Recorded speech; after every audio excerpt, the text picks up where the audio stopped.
നമസ്കാരം. Grains of Stardust വിസ്മയ മോഹൻലാലിൻ്റെ പുസ്തകമാണ്. കവിത, ചിത്രങ്ങൾ, ആത്മവിചാരം ഒക്കെ അടങ്ങിയ ഒരു ഗംഭീര പുസ്തകമാണ്.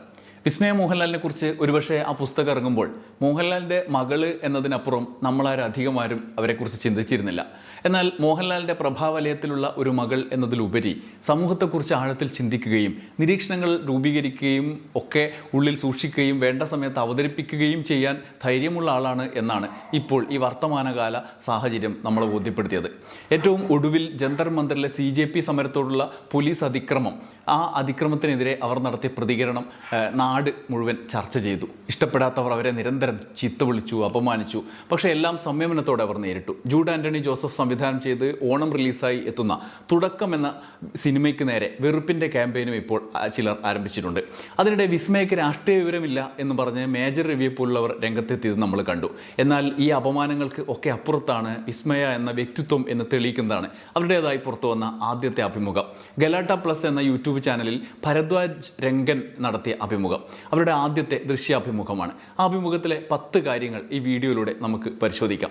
ആമുഖമായി അവർ ഗംഭീരമായി സംസാരിക്കുന്ന, എല്ലാത്തിനെക്കുറിച്ചും വ്യക്തമായ കാഴ്ചപ്പാടുള്ള, കവിത എഴുതുന്ന, ചിത്രം വരയ്ക്കുന്ന ഒരു സ്ത്രീയെയാണ് വിസ്മയയിലൂടെ നമുക്ക് കാണാൻ കഴിയുന്നത്.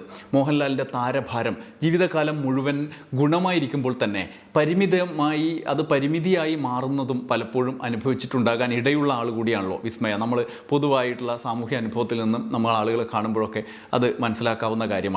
അതിനെക്കുറിച്ചുള്ള സംഭാഷണത്തിലെ പ്രതികരണം മുതൽ മേജർ രവി ഇടപെട്ട ഈ ജന്തർ മന്ദിറിലെ സമരം വരെ അവർ പ്രതികരിക്കുന്നുണ്ട്. ഞാൻ കണ്ട അഭിമുഖങ്ങളിൽ ഒരുപക്ഷെ ആകാംക്ഷയോടെ കണ്ട ഒരു അഭിമുഖമായി സമീപകാലത്ത് വിസ്മയ മോഹൻലാൽ ഭരദ്വാജ് രംഗൻ്റെ അഭിമുഖം കണ്ടിട്ടുണ്ട്. അതിൽ നമ്മുടെ പ്രതീക്ഷയെ വർദ്ധിപ്പിക്കുന്ന ഒരു വ്യക്തിത്വം എങ്ങനെ നമ്മുടെ മുമ്പിൽ അടയാളപ്പെടുത്തുന്നു എന്ന് ആ അഭിമുഖം കാണിച്ചു തരുന്നുണ്ട്. അതുകൊണ്ടുകൂടിയാണ് അതിനെക്കുറിച്ച് സംസാരിക്കാൻ ഞാൻ ഈ വീഡിയോയിലൂടെ വന്നത്. അവരുടെ ഒന്നാമത്തെ 5 പ്രതികരണങ്ങളിലെ ഞാൻ നോട്ട് ചെയ്ത 5 കാര്യങ്ങളാണ് നിങ്ങളോട് സംസാരിക്കാൻ വിചാരിക്കുന്നത്. ഒന്നാമത്തേത് അച്ഛനെക്കുറിച്ചുള്ള പ്രതികരണമാണ്. അതിനെക്കുറിച്ച് അവർ പറഞ്ഞത്, അച്ഛൻ വലിയ താരമാണ്, മക്കൾക്ക് പലപ്പോഴും അത് ഭാരവുമാണ്. എന്നാൽ മോഹൻലാൽ അത്തരം സാഹചര്യങ്ങളിൽ നിന്ന് ചെറുപ്പത്തിലെ മകളെ മാറ്റി നിർത്തി. അതിൻ്റെ വിശദാംശങ്ങൾ വിസ്മയ പറയുന്നത് ഇങ്ങനെയാണ്. ഞാൻ പോയ സ്കൂൾ അന്താരാഷ്ട്ര സ്കൂളായിരുന്നു.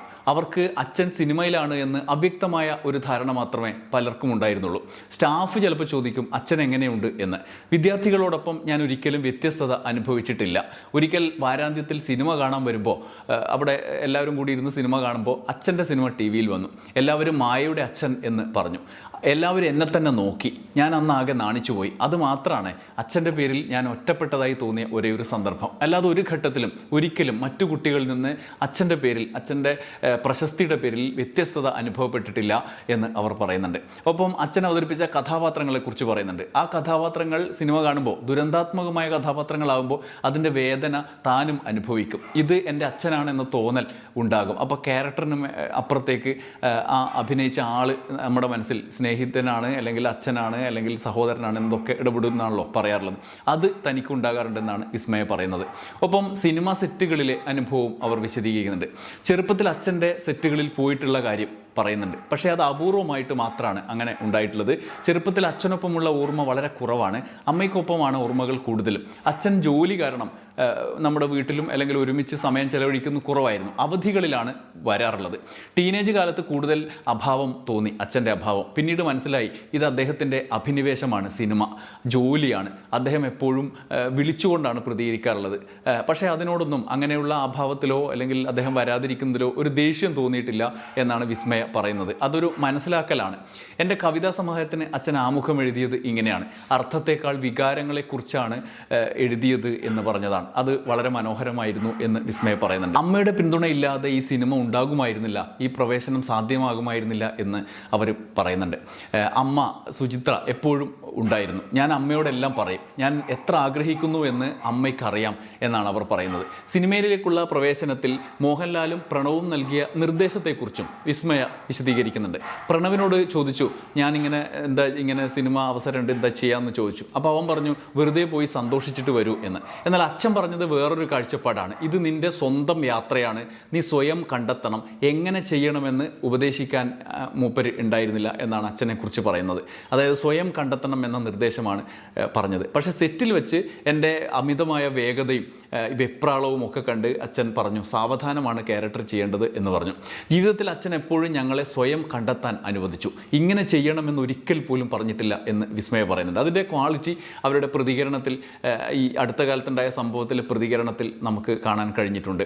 ജന്തർ മന്ദിറിലെ CJP സമരത്തിന് അനുഭാവം പ്രകടിപ്പിച്ച് നടത്തിയ പ്രതികരണത്തിൽ അത് അടയാളപ്പെടുത്തപ്പെട്ടിട്ടുണ്ട്. പലരും ആ ഘട്ടത്തിൽ സംസാരിച്ചിട്ടുണ്ടാവാം, ഇങ്ങനെ സ്വതന്ത്രമായ അഭിപ്രായം പറയാൻ കഴിയുന്ന വിധത്തിലാണ് മോഹൻലാൽ മക്കളെ കണ്ടിരുന്നത് എന്നുള്ളത്. അവർ അഭിമുഖത്തിലൊക്കെ മോഹൻലാൽ പലപ്പോഴും അങ്ങനെ പറയുന്നത് കാണാം. അവർ രണ്ട് വ്യക്തികളായിട്ട്, ചിലപ്പോഴത് നമുക്ക് ചില കാഴ്ചപ്പാടിൽ അരോചകമായി തോന്നാമായിരിക്കും, അയാൾ എന്നൊക്കെ പറഞ്ഞുകൊണ്ട് അത് വേറൊരാളാണ് എന്ന മട്ടിൽ പറയുന്നത്. നേരെ മറിച്ച് ഒരു അധികാരം സ്ഥാപിച്ചെടുക്കുന്ന ഒരു സമീപനം മോഹൻലാൽ അങ്ങനെ കണ്ടിട്ടില്ല. അത് ഇവരുടെ ഈ പ്രതികരണത്തിലുണ്ട്. ഞങ്ങളെ സ്വതന്ത്രമായി ചിന്തിക്കാനും നിരീക്ഷണം ഉണ്ടാക്കുന്നതിനും കാഴ്ചപ്പാടിൽ രൂപീകരിക്കുന്നതിനും ഒക്കെ വളർത്തുകയാണ് ചെയ്തത്, സാഹചര്യം ഒരുക്കുകയാണ് ചെയ്തത്, അല്ലാതെ ഇന്ന രീതിയിൽ വേണം എന്ന് പറഞ്ഞിട്ടില്ല എന്ന് വിസ്മയ പറയുന്നത് അതിൻ്റെ കൂടി അർത്ഥത്തിലാണ്. ആ അർത്ഥത്തിൽ മോഹൻലാലിൻ്റെ മകൾ എന്നതിനപ്പുറത്ത് വിസ്മയ വ്യത്യസ്തമായ ഐഡൻറ്റിറ്റി കാത്തു സൂക്ഷിച്ചു എന്ന് വേണമെങ്കിൽ ഈ അഭിമുഖത്തിൽ നിന്ന് നമുക്ക് മനസ്സിലാക്കാൻ കഴിയും. പുസ്തകം എഴുതി, കവിത എഴുതി, സാമൂഹ്യ പ്രശ്നങ്ങളെക്കുറിച്ച് കാഴ്ചപ്പാടുണ്ടാക്കി, അങ്ങനെ ഒരു സാമൂഹ്യ ജീവി ഉള്ളിലുണ്ടായിരുന്നു എന്ന് നമുക്ക് വിലയിരുത്താൻ കഴിയും.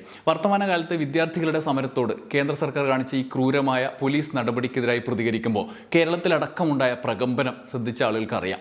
വിസ്മയക്ക് ഒരു കുലുക്കവും ഉണ്ടായിരുന്നില്ല. അവർ അത് തിരുത്താനോ അച്ഛൻ മോഹൻലാലാണ് അല്ലെങ്കിൽ അച്ഛൻ വഴി അത് തിരുത്തിക്കാനോ ഒന്നും പോയില്ല. എന്നാൽ മേജർ റിവ്യൂ പോലുള്ള മോഹൻലാലിൻ്റെ സുഹൃത്തുക്കൾ എന്ന് പറയുന്ന ആളുകൾ അവരെ അപമാനിക്കാൻ വന്നപ്പോൾ പോലും അവർ സംയമനത്തോടെയാണ് നിലകൊണ്ടത്. ഈ സാഹചര്യത്തെക്കുറിച്ചുള്ള പ്രതികരണമാണ് ഞാൻ ഈ അഭിമുഖത്തിൽ ഏറ്റവും കൂടുതലായി ഉറ്റുനോക്കിയിരുന്നത്. അത് കൊണ്ട് തന്നെ ആ ഭാഗം പ്രധാനമാണ്. അതിനെക്കുറിച്ച് അവർ നേരിട്ട് മേജർ റിവ്യൂ അല്ലെങ്കിൽ അങ്ങനെയുള്ള പ്രതികരണങ്ങളെക്കൊന്നും പരാമർശിക്കുന്നില്ലെങ്കിലും പൊതുവായി അവരുടെ കാഴ്ചപ്പാടിൽ വ്യക്തമാണ് എന്താണ് അവരുടെ നിലപാട് എന്ന്. അത് ഈ അഭിമുഖത്തിൽ ഭരദ്വാജ് രംഗൻ അത് ചോദിക്കുന്നുണ്ട്, പ്രതിഷേധത്തെക്കുറിച്ച് ചോദിക്കുന്നുണ്ട്. സോഷ്യൽ മീഡിയയിൽ പോസ്റ്റ് ഇട്ടപ്പോൾ അത് ചർച്ചയായി. ഈ ഗോൾഡ് ഫിഷ് ബൗൾ ജീവിതം എന്നാണ് അദ്ദേഹം അതിനെ നിർവചിക്കുന്നത്. ഈ ഗോൾഡ് ഫിഷ് ബൗൾ ജീവിതം എങ്ങനെ നേരിടുന്നു എന്ന് അതിനെക്കുറിച്ച് അവർ പറയുന്നത്, സത്യം പറഞ്ഞാൽ ഞാൻ ഒരിക്കലും സൂക്ഷ്മ പരിശോധനയ്ക്ക് വിധേയയാണ് എന്ന് തോന്നിയിട്ടില്ല. ഞാൻ കേരളത്തിൽ താമസിച്ചിട്ടില്ല, അതുകൊണ്ടാകാം ആളുകൾ കൂടുതൽ ജഡ്ജിമെൻറ്റോടെ എന്നെ നോക്കും. അച്ഛൻ്റെ മകളായതുകൊണ്ട് പ്രതീക്ഷകളും ഉണ്ടാകും. ചിലർ അച്ഛനെ ഇഷ്ടപ്പെടും, ചിലർ ഇഷ്ടപ്പെടില്ല. ആ അഭിപ്രായങ്ങൾ നമ്മളിലേക്കും വരും. പക്ഷേ ഞാൻ കമൻറ്റുകൾ നോക്കാറില്ല. അച്ഛനോടൊപ്പം എയർപോർട്ടിൽ പോകുമ്പോൾ ചില കമൻറ്റുകൾ, പ്രതികരണങ്ങൾ കാണും എന്ന് മാത്രം.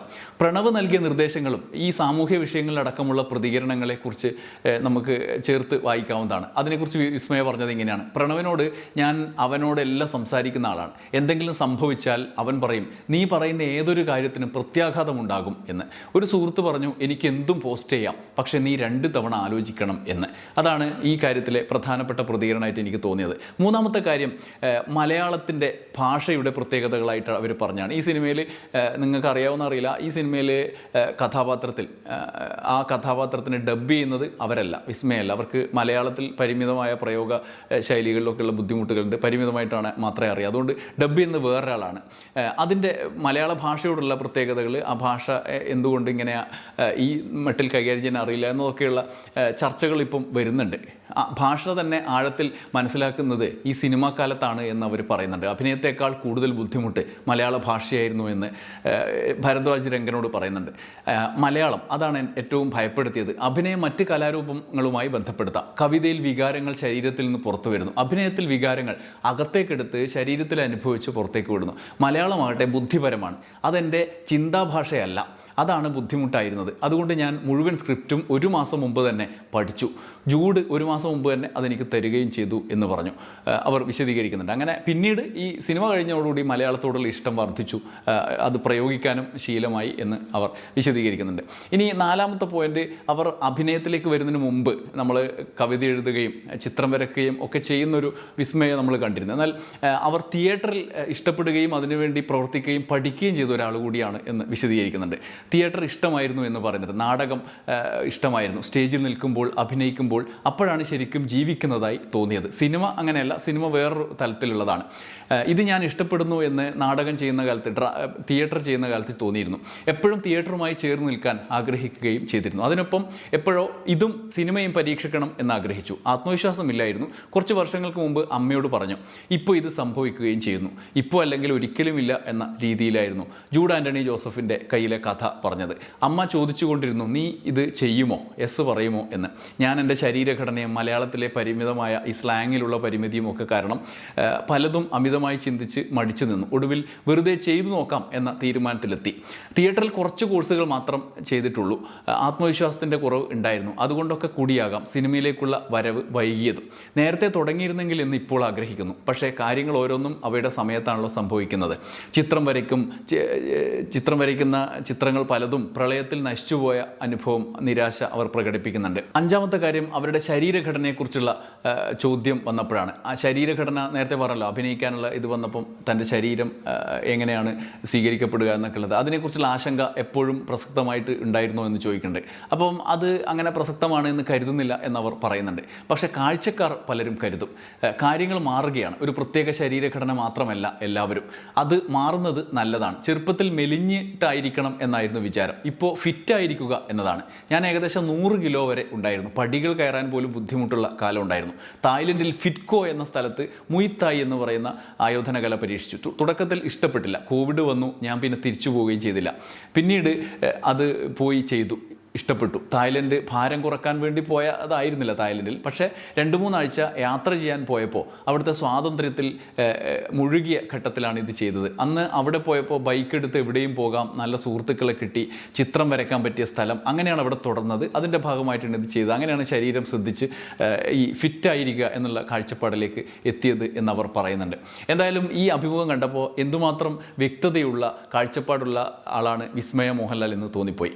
ഓരോ സംഭവങ്ങളെ കുറിച്ചും അവർക്ക് നല്ല വ്യക്തതയുള്ള കാഴ്ചപ്പാടുള്ള വാക്കുകൾ അവർ പ്രയോഗിക്കുന്നു, കാഴ്ചപ്പാട് അവതരിപ്പിക്കുന്നു. അങ്ങനെ ഒരു വ്യക്തിയെക്കുറിച്ചാണ് ഈ അഭിമുഖം കഴിയുമ്പോൾ നമ്മൾ ചിന്തിക്കുക. രാഷ്ട്രീയ വിവരമില്ലാത്തയാൾ എന്ന് ഒരു കൂസലുമില്ലാതെ നമ്മുടെ മേജർ രവി അണ്ണൻ പറഞ്ഞത് അവരെക്കുറിച്ചാണ്. മോഹൻലാലിൻ്റെ കൂട്ടുകാരൻ എന്ന് പറയുന്ന ആൾ. ശരിക്കും വിസ്മയയുടെ ആദ്യ അഭിമുഖം എന്ന ആകാംക്ഷയിലാണ് കണ്ടതെങ്കിലും അഭിമുഖം അവസാനിപ്പിച്ചപ്പോൾ മേജർ രവിയോടുള്ള ഇഷ്ടക്കേടായി അത് രൂപാന്തരം പ്രാപിച്ച ഞാൻ കുറ്റം പറയാൻ പറ്റില്ല. മേജർ രവിക്ക് വിസ്മയെ അറിയില്ല. അദ്ദേഹം ഈ അഭിമുഖം ഒന്ന് കാണണം. കണ്ടു കഴിഞ്ഞ് വീണ്ടും നേരത്തെ പറഞ്ഞത് തന്നെ ആവർത്തിക്കാൻ തോന്നുന്നു എങ്കിൽ ഏതെങ്കിലും ചാണക യൂണിവേഴ്സിറ്റിയിൽ ചേർന്ന് ഉപരിജീവിതം ആഹ്ലാദകരമാക്കുക എന്നല്ലാതെ വേറെ മാർഗമൊന്നുമില്ല. വിസ്മയക്കും തുടക്കത്തിനും ആശംസകൾ. നന്ദി, നമസ്കാരം.